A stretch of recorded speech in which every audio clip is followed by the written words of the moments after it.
A wise person once said, every cook on YouTube's coming of age moment is when they tackle the beef Wellington. Well, today's my moment. Either a wise man or a dickhead. There's always that. Look, I'm not scared of a Wellington in general. We've done a meatball. Yeah. Stop quiet in the peanut factory. We've done a meatball Wellington. We did a tomahawk ribeye Wellington. And I cut out the letters "eat me" and put it on there. But Max has been pushing for this one. And yes, maybe I am scared. So scared that I tried it last night. And here, I'll show you the picture. Looks pretty on the plate. But now here's the cutting of it. And there was a problem in the beginning that I think I figured out, but here's what happened when I cut it.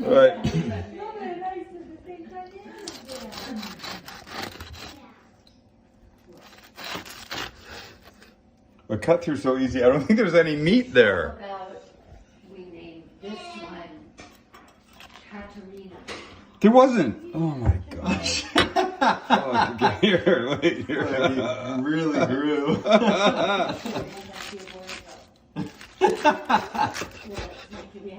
Oh, it's gorgeous. Yeah, it's gorgeous, Look but at that. it's fucking soaking wet. Whatever, it's freaking beautiful.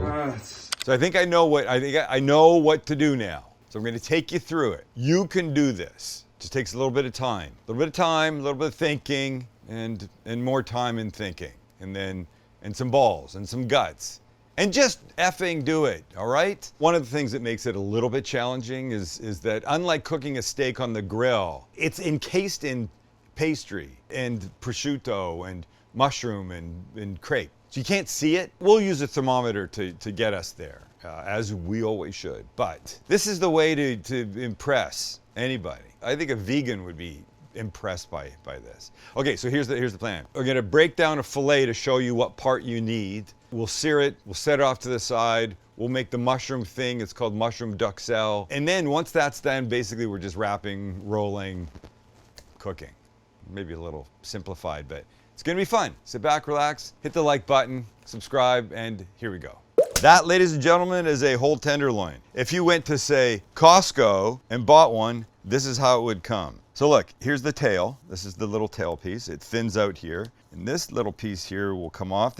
Sometimes they call this the head. So what we want in a tenderloin, what we want in a beef Wellington is a piece that's exactly the same size so it'll cook at the same time. And that comes from the center here. See, these are little bits of fat we can just pull off. It'll come from the center here, and this part of the whole fillet is the Chateaubriand.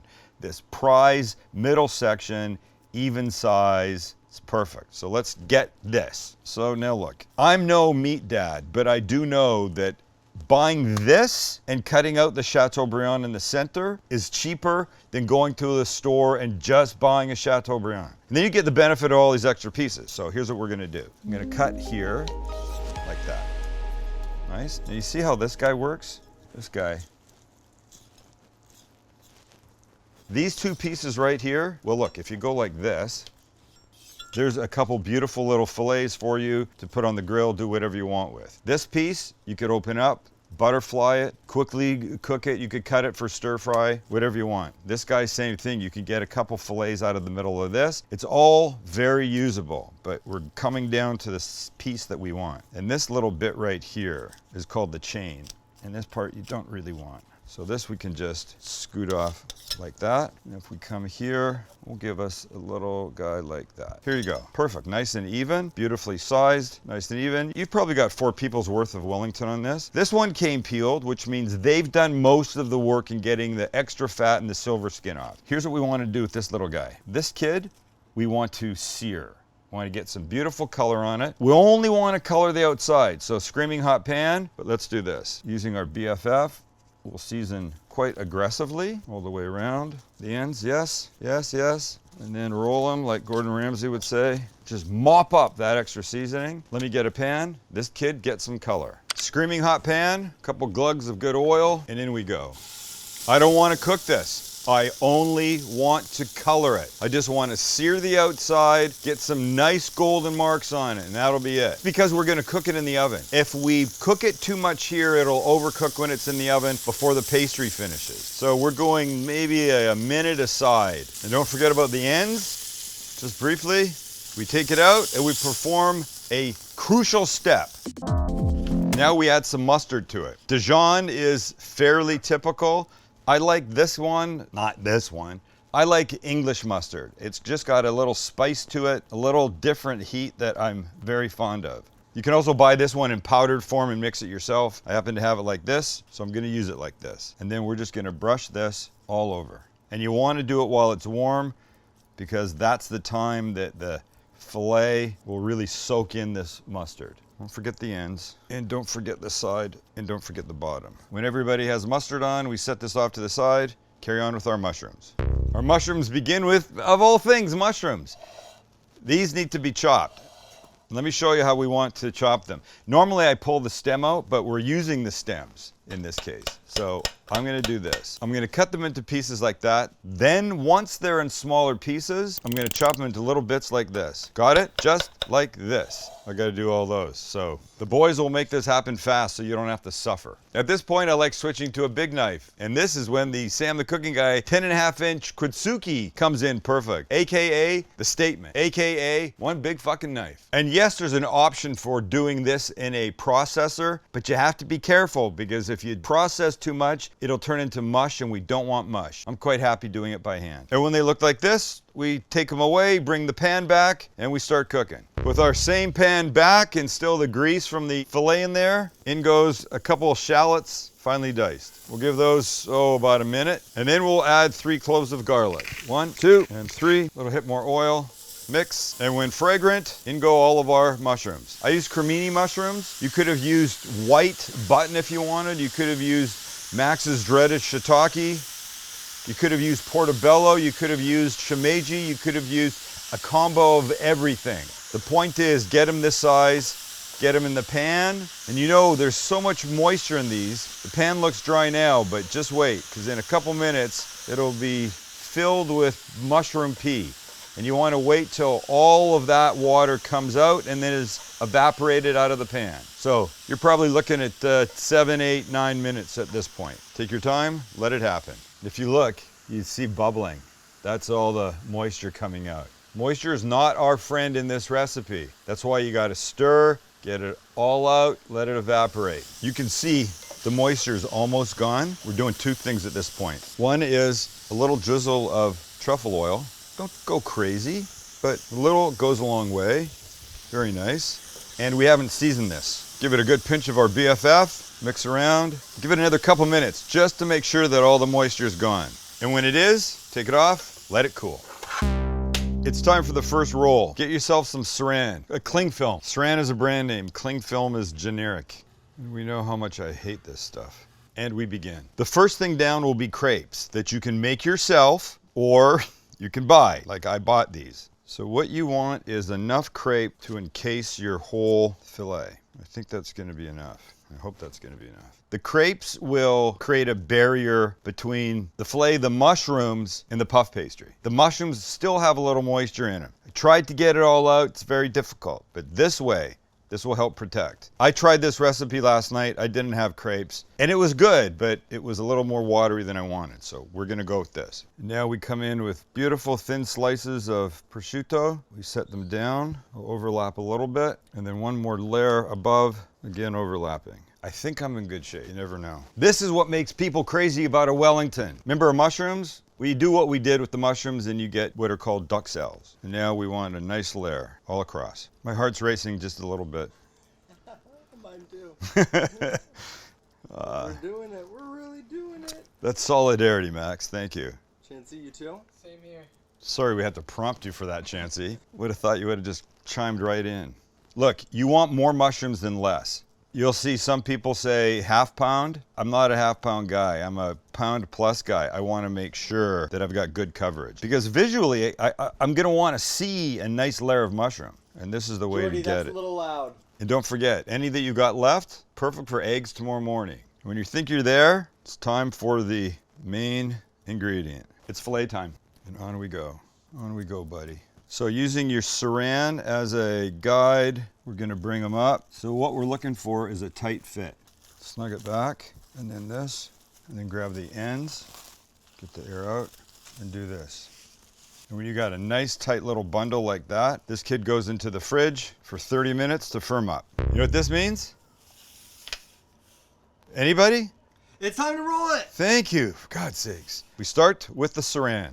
Here's our puff pastry. And by the way, you can buy puff pastry fresh these days as opposed to having to buy it frozen and let it defrost. Roll your guy just a little bit wider. So we'll take our guy out of the encasement that he's been living in. Well, it's heavy. But here's what I need to do first. I have a little egg wash here. This is 2 beaten egg yolks and about a tablespoon of water. I'm just gonna brush this whole thing. Very nice. I think I have enough coverage. Now we get our kid out, we put him on, and we start to roll. Now the goal is nice and tight because air will not help this out at all. And when you get down here, so we're gonna come over like that. These ends, if you start losing some stuff, that's okay. Stuff that back in like that, and then bring everybody up to make this little transition nice and relatively neat. You want to seal these ends up fairly nicely so nothing leaks.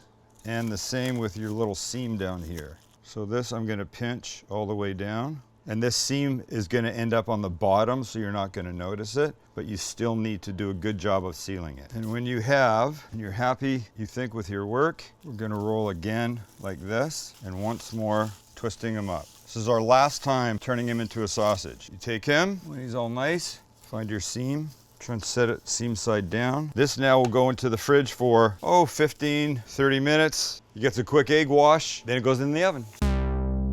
We're back and it's time. So once again, yes, once again, he's got to come out of his casement. We get some parchment.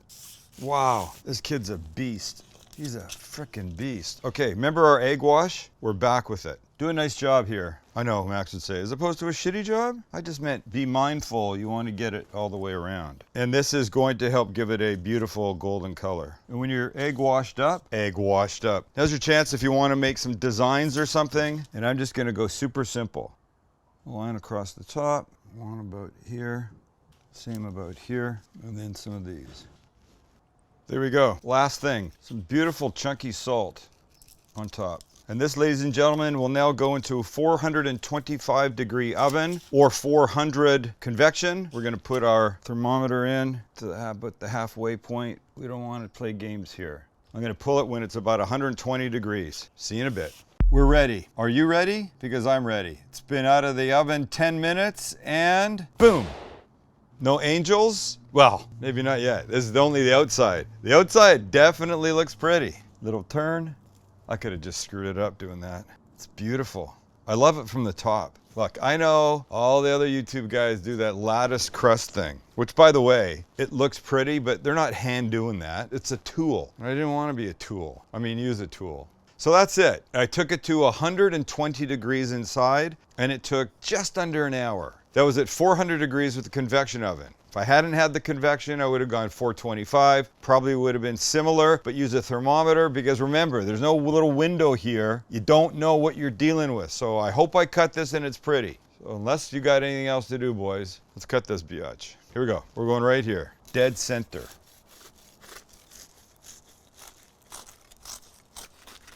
And boom. Oh, look at you. Look at you. Wow, it is pretty. I'll tell you that much. Oh, by the way, Yeah? anybody who makes a beef Wellington but then doesn't show you the cut is a bitch.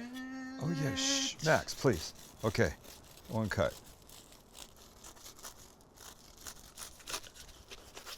Okay, I like it. And look, there's the prosciutto, there's the crepe, there's our duxelles, our puff, and we cut. You want your first bite to have a little bit of all of this, so make sure you got all of it. I love the little steam. Crispy, mushroom duxelle, delicious. Perfect medium rare filet. I now know the worst part of this whole process is It's the head game. It's the beating yourself up about whether it's going to be ready, whether it's going to look good, whether it'll come together, whether it'll be medium rare enough or overcooked, or do you trust the thermometer? The last 45 minutes, hour was awful for me, but look what I've ended up with. And you can too. Take your time.